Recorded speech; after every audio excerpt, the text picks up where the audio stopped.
name is Shema'yah Bey. I'm here on the Trudy Haynes Show. We're doing an astrological segment with Reverend Dr. Clifford E. Hazel from Angelic Ministries. And today we're going to be talking about astrology, angels, and the zodiac. Dr. Hazel, I want to welcome you to Astrology with Shema'yah Bey on the Trudy Haynes Show. Thank Welcome. you. Thank you very much. Question for you. Yes. What are angels and what can they do for people? They do whatever God commands them to do.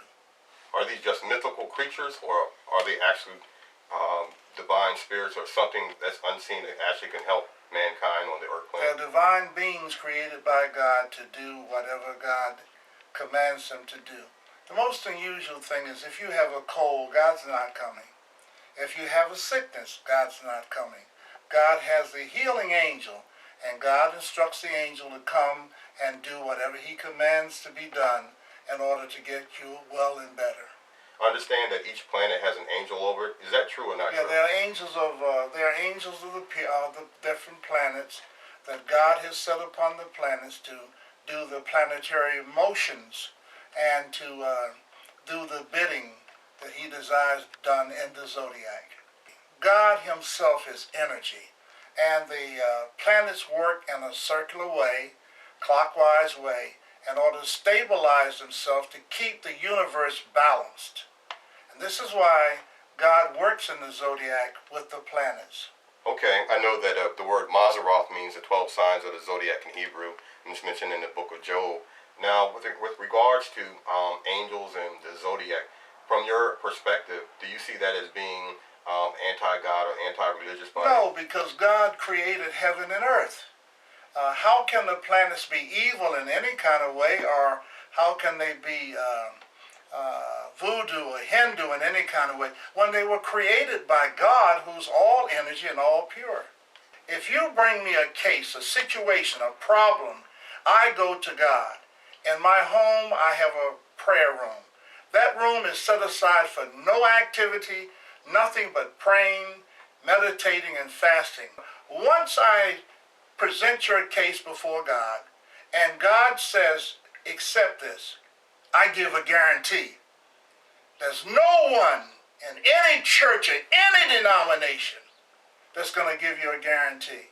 But I give a guarantee because of the way that I approach God, with the permission that God has given me to give to you, you're going to be successful. And I know you're a Sagittarius, and for those who are unfamiliar with that, that's the archer going towards the cosmic mind, going towards God.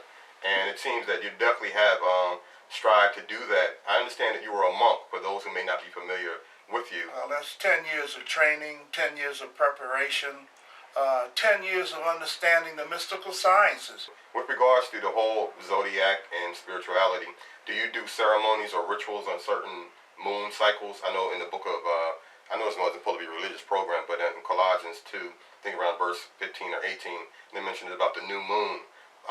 From your perspective, why is the moon so important? The moon is just a time. It's almost like a time clock. One of the greatest scientific books that had ever been written is the book of Job, because it talks about planets, it talks about the moon, it even talks about the dinosaur. The truth of God is in the spirituality. How do you reach God? How do you use the energy of God to change people's situations? It's funny. That's what they call astrotheology, studying God through the stars.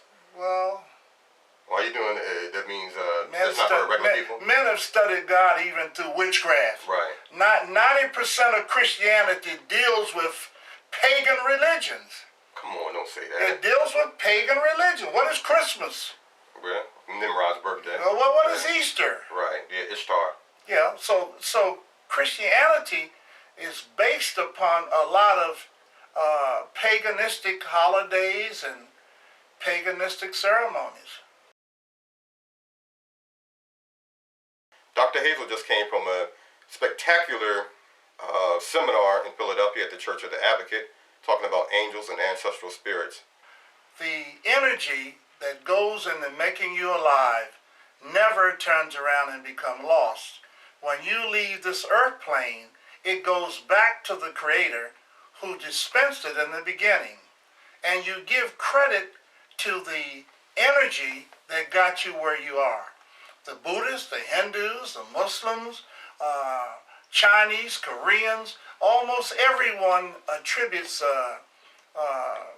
some type of ritualistic ceremony to the ancestor. But the American black had been trained not to do that by his early oppressors. And as a religious form, you're taught not to respect or even give homage to your ancestors.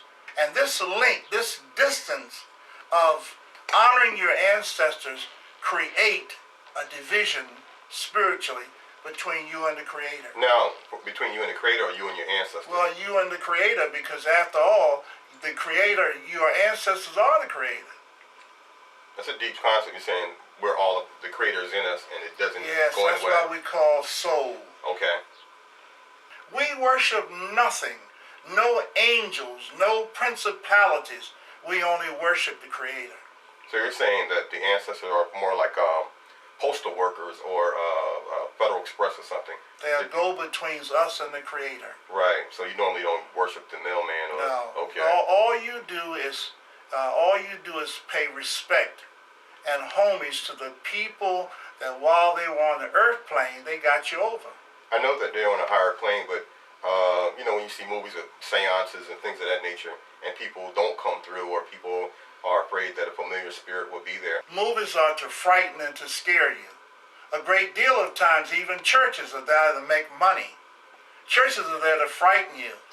Yeah, you're going to go to hell, right? Yes, you're going to go to hell. Right. It's nobody in hell.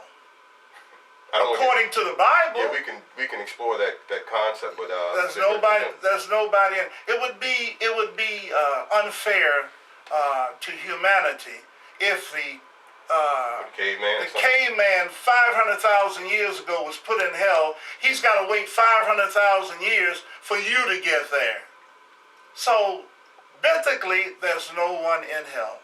And the Bible tells us until the day of condemnation, that's when God turns around and opens up the gates and the doors of hell in Revelation. What have you done for people?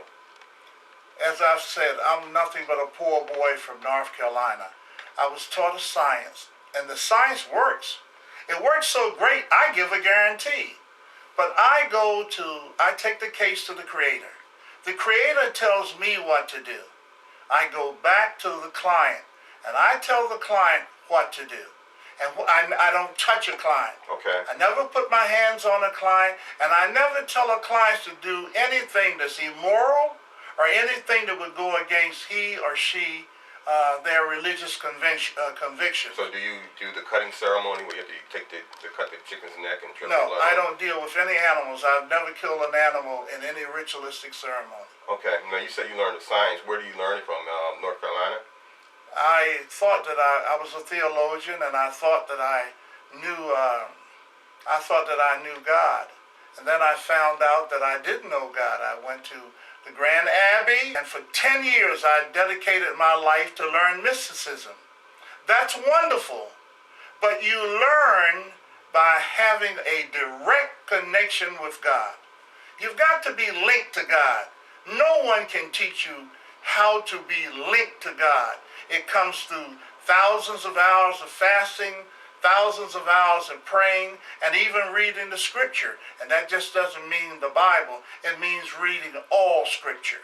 These are societies dedicated to taking people that they feel are gifted and training them about energy and how to get to God. My name is Shema'yah Bey. I'm here with Reverend Dr. Clifford E. Hazel of Angelic Ministries, and we're talking about angels, the zodiac, and things of that nature. If you're interested in following Dr. Hazel, you can visit him at facebook.com, clifford.hazel. Once again, my name is Shema'yah Bey.